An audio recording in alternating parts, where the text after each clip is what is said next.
স্ত্রীকে নিয়ে উমরা করা সহ ব্যবসায়ের কাছ থেকে বিভিন্ন সময়ে প্রায় ২৪ লাখ টাকা ধার নেন বিএনপি নেতা হাজী আবুল হাশিম। কিন্তু পাওনা টাকা চাইতে গেলে বাধে বিপত্তি। এ ঘটনায় চেক জালিয়াতি ও প্রতারণার মামলা করে উল্টো নিজেই বিপাকে পড়েছেন মোজাম্মেল হক।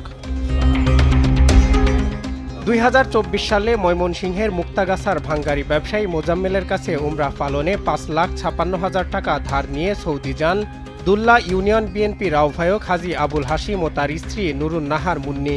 এর আগেও নিয়েছেন ১৮ লাখ টাকা। টাকা পরিশোধ না করায় সালিশের পর স্বামী স্ত্রীর নামে আদালতে করা হয় মামলা।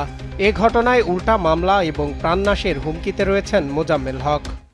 সে আমার 18 লক্ষ টাকা নগদ দান নেয়, আর 5,56,০০০ টাকা তারা স্বামী স্ত্রী আমার সাথে হজ করতে যায়। এই বাংলাদেশে আইসা আমার সাথে পল্টি নিয়েছে। এরকম একটা পল্টিবাস মানুষ যে বিএনপির আহ্বায়ক আমার আসলে জানা ছিল না। মোজাম্মেলের মামলায় সাক্ষী হওয়ায় হুমকি দেওয়া হচ্ছে মোশাররফনগর উচ্চ বিদ্যালয়ের প্রধান শিক্ষক ও স্থানীয় 2 বিএনপি নেতাকে। না, টাকা ফেরত দেয় না, সে একটা চেক করে দিয়েছিল এবং স্ট্যাম্প করে দিয়েছিল। সে টাকা না দেওয়ার জন্য মোজাম্মেল তার নামে মামলা করছে। ওনার কথা হলো সাক্ষী না দেওয়ার জন্য, কিন্তু আমি তো সাক্ষী কিভাবে, আমি তো একজন শিক্ষক হইয়া মিথ্যা কথা বলতে পারি না। মোজাম্মেল হক মোজা যে টাকা পায় এটা স্পষ্ট, এলাকাবাসী সবাই জানে। সে বিভিন্ন প্রতারণার সাথে জড়িত এবং গাছ কাটাতে গেলে যে এমন কোনো অকারেন্স নাই যে উনি না করছে। মেম্বাররা ছিল, তো উনি ওই জায়গায় তো স্বীকার করছে যে টাকা সে পায়, টাকা নিচে টাকা দিয়ে দিব। উনি একটা ডেটও দিছে যে জুলাই 10 তারিখ টাকাটা দিয়ে দিব চেয়ারম্যানের মাধ্যমে।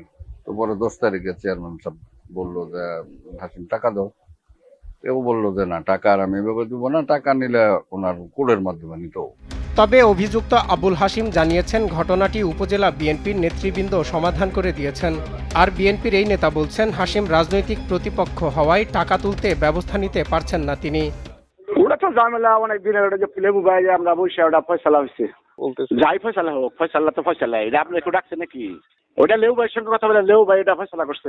আমার যে ইউনিয়নের নেতৃবৃন্দ আছে, আমার আহ্বায়ক কমিটির আরো লোক আছে, ইউনিয়নের ওয়ার্ড পর্যায়ের সভাপতি সেক্রেটারি আছে, তারপরে এলাকা পরিষদের আরো লোকজন আছে। এই দরবারের মধ্যে অনেকেই ছিল ভূমিকা রাখতে পারে, যেহেতু আমার রাজনৈতিক প্রতিপক্ষ, আমিও সভাপতি পাচ্ছি, উনিও সভাপতি পাচ্ছি। এদিকে পাওনাদারকে টাকা বুঝিয়ে দেওয়ার পাশাপাশি আবুল হাশিমের বিরুদ্ধে সাংগঠনিক ব্যবস্থা নেওয়ার দাবি তুলেছেন স্থানীয়রা। সজল বিশ্বাস, নিউজ ডেস্ক, দেশ টিভি।